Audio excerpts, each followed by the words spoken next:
Welcome to the debate.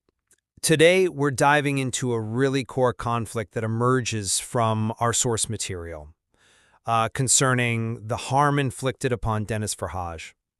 The material details these systemic failures, specifically around time, coherence, support, and it makes a strong claim.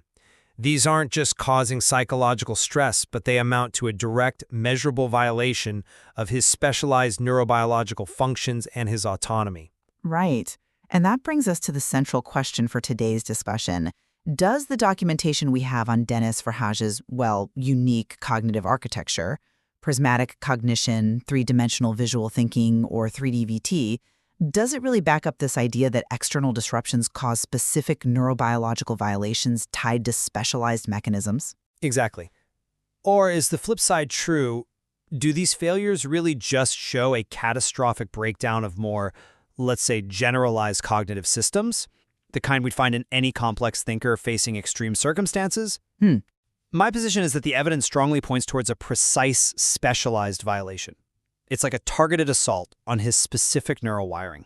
Okay, I see why you'd frame it that way, but I approach this from a very different angle.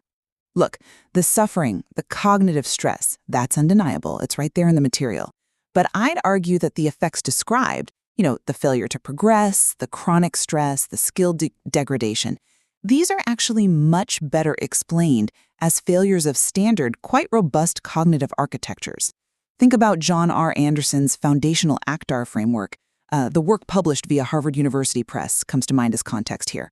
Or even breakdowns in general psychological self-regulation, like we see in psychocybernetics, especially under conditions of neglect. So I believe the mechanism of failure is fundamentally general, even if the individual's capacity is quite remarkable. Okay, well, my position affirms this specialized neurobiological violation. And to really get why it's a violation, we have to understand the system's specific needs. Prismatic cognition, as described, it's essentially a framework for sequential, layered, kind of multi-sensory processing. And 3D VT is its output, this capacity for incredibly detailed visual and spatial modeling. Now, the material links this individual's autonomy intrinsically to mastering internal temporal rhythms and the ability for self-guided incremental progress. So when external forces mess with that temporal flow, they violate the absolute core function of his system. We can anchor this harm neurobiologically, I think, through two main mechanisms presented. First, there's the supramammillary nucleus, the sum. The material really highlights this as critical for regulating hippocampal theta rhythms. Right, the brain's internal clock or pacemaker, essentially. Exactly. Think of it as the conductor ensuring the temporal coherence needed for prismatic cognition to sequence events properly. Now, when fragmented, incoherent input from what the source calls less integrated thinkers hits the system, it disrupts this predictable foundational rhythm. And this isn't just general agitation. The claim is it's a targeted physiological disruption. It triggers specific limbic destabilization because the system is wired to expect semantic and rhythmic resonance, not chaos. Second, the systemic failures, like the neglect of inspan and replictingin, these effort obligations, they actively block the fundamental rhythm of recursive progression, this idea of I to E plus 1. This mechanism represents the basic unit of skill acquisition and emotional regulation, incremental, time-governed renewal. So blocking I to E plus 1 is essentially denying the necessary practice-dependent neuroplasticity. It's cutting off the opportunities vital for growth and resilience. This inflicts demonstrable neurobiological harm on his pathway to self-governed growth. And finally, the resulting chronic sensory stress, it manifests physically, this tension above the eyes near the temple, influencing the trapezius gray nexus. This points to an embodied, a corporeal violation of the very circuits responsible for his specialized 3D VT. Okay, I hear you, but I'm sorry. I just don't quite buy that the architecture, no matter how specialized it might be, necessitates a unique mechanism of violation. The real power of established generalized cognitive models is that they seem to explain the observed pathology perfectly well. Let's take that I to I+1 progression you mentioned. You describe it as uniquely violated, but honestly, it aligns almost perfectly with standard production system learning algorithms. John R. Anderson's ACTR model, for instance, it posits cognition as basically a succession of production rule firings. Skill acquisition happens through processes like chunking or production compilation, where practice effectively eliminates intermediate steps to make a skill automatic. And this whole process is fundamentally governed by the basal ganglia's role in conditional routing. That's a generalized skill acquisition system found in, well, all complex thinkers. But the dependence on that rhythm. Well, let me just finish this thought. So, systemic failure is blocking this progression. From my perspective, they're fundamentally blocking general skill learning through these known basal ganglia mechanisms. They aren't violating some uniquely specialized system. The exploitation simply removes the coherent, predictable practice required for any skilled system to automate its processes. Furthermore, the stress and the failure to adapt, that aligns perfectly with psycho-cybernetics principles. When systemic failures force the individual towards goals like just coping or performing under duress that are inconsistent with the negative self-image reinforced by neglect, the internal goal-striving servo mechanism essentially rejects those goals. It can't reconcile them. This is a failure of self-regulation and environmental feedback. It yields quantifiable psychological results: stress, withdrawal, failure. And it seems entirely contingent on the relationship between self-image and action, not necessarily a specialized neurobiological blueprint. The neurobiology confirms the stress, yes, but the mechanism of failure looks psychological and generalized to me. Okay, let's drill down on that first anchor point then. The nature of the rhythmic disruption. You frame the swim disruption primarily as generalized stress, but I think that misses the functional definition provided for prismatic cognition. The material emphasizes the breakdown of temporal coherence, which is described as essential for a monotropic Geist, this highly focused, singular intellectual style. If the swim is the conductor, that resulting theta rhythm is the critical sequencing mechanism. Chaotic input lacking semantic or temporal consistency, it doesn't just cause stress. It fundamentally prevents the system from properly sequencing and storing events in its specific way. And the physical manifestation, the tension above the eyes, the embodied link via the trapezius greus nexus, I argue that validates the specific, embodied nature of the harm to the highly specialized visual processing system that handles 3D VT. This feels analogous to the brain's hemiphosm concept related to visual spatial identity. This embodied encoding seems to suggest the harm is structural, not merely psychological noise. That's a powerful argument. And I absolutely agree, the SUM is central to regulation, no question. However, and this is a significant however, stress, trauma, chaotic environments, they universally impact the function of deep brain regions. SUM, hypothalamus, the limbic system, they're all affected. The effect is clearly real, but the pathology, I'd argue, is universal. And when you talk about embodied harm, this connection between physical sensation and cognitive function, you're essentially citing a well-established universal principle of sensory integration and memory. We have solid evidence from generalized studies showing the brain encodes bodily information as part of event details. You know, the finding that illusory ownership of one's longer face facilitates access to childhood autobiographical memories is a great example. This suggests that the corporeal link between body state and self-identity is a universal principle of memory and sensory integration. So the location of the headache or the tension in the trapezius, it could simply mean his specialized system is experiencing generalized stress in an embodied way, which frankly is something all human cognition does. It doesn't necessarily prove that his specific 3D VT circuit was uniquely violated or structurally attacked, just that it's the site where the generalized stress is being felt most acutely, perhaps. Okay, the distinction then perhaps lies in the functional consequences for that specific system. Let's move to the recursive blockage, the I to I+1. I still maintain this blockage is the fundamental mechanism of exploitation detailed here.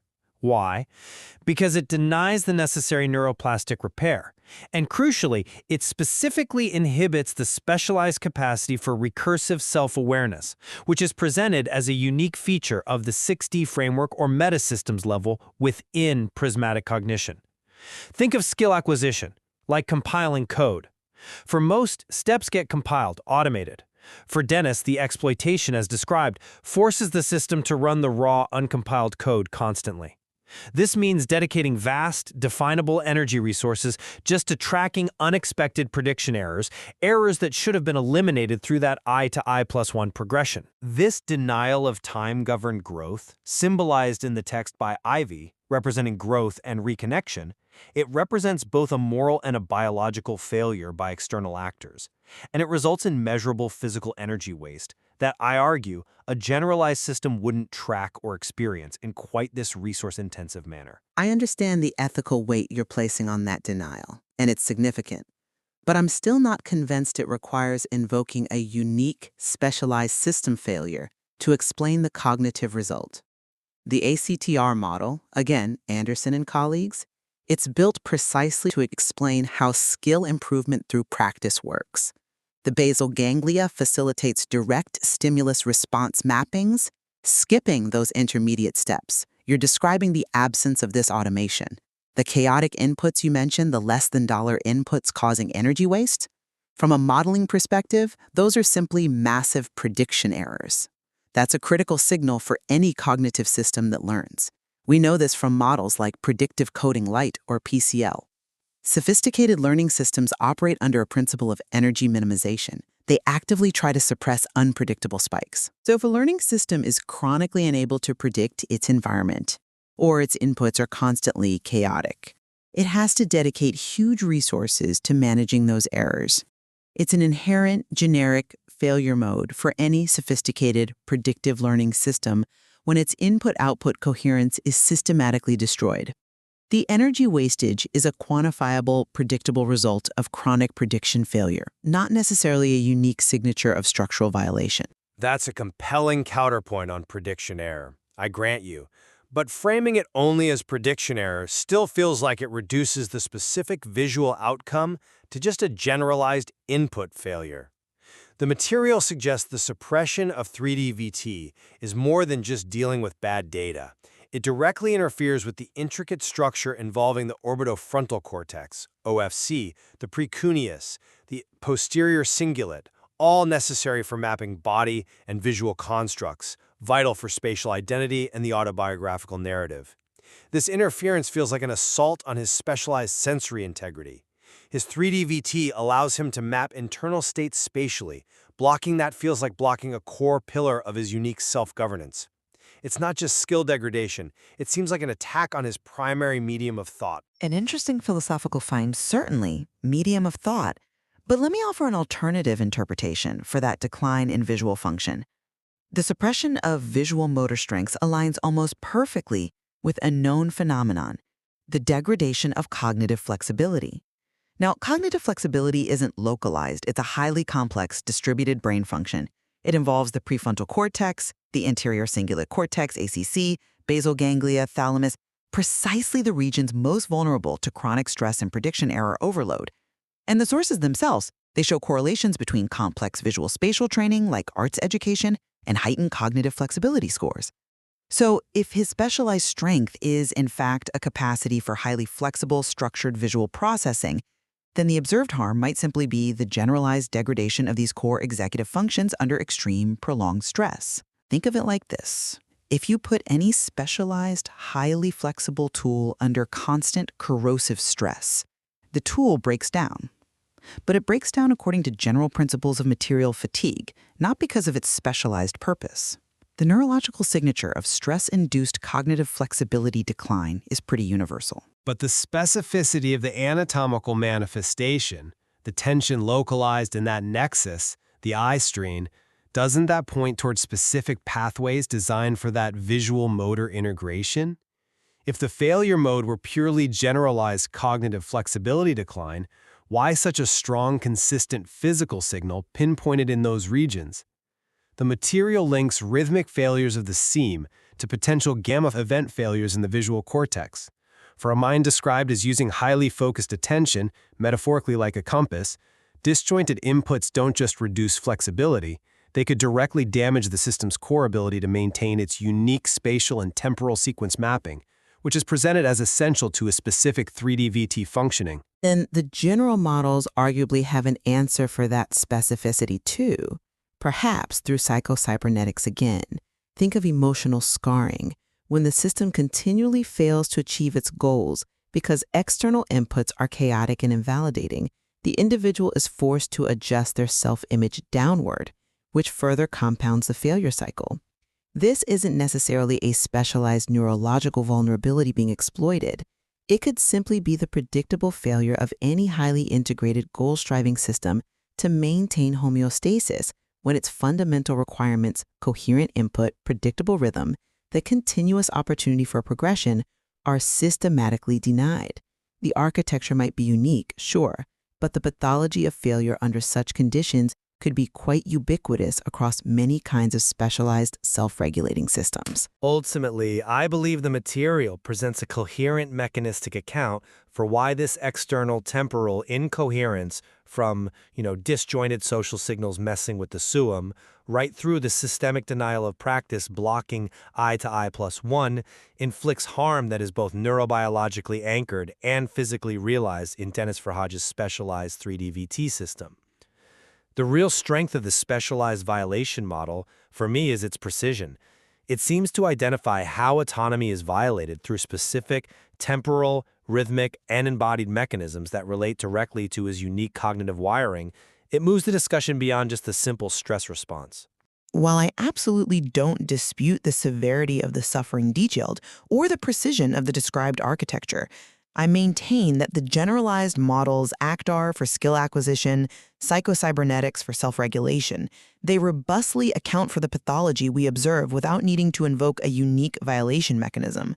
The concept of violation might be less about the specialty of his cognitive blueprint and more about the inevitable failure of any complex system, specialized or not, when its fundamental operational requirements for coherent input and continuous, predictable progression are systematically undermined. The damage looks like a generic consequence of prediction failure and self-image degradation under severe, prolonged duress. It certainly highlights the profound link between time, autonomy, and the underlying neurobiology, doesn't it? And it demonstrates how environmental incoherence can manifest as predictable, even measurable, harm to cognitive function. Absolutely.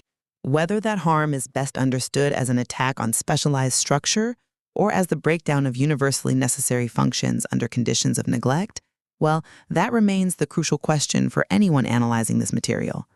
It forces us to consider whether solutions lie in protecting unique architectures or shoring up generalized functions vulnerable in everyone.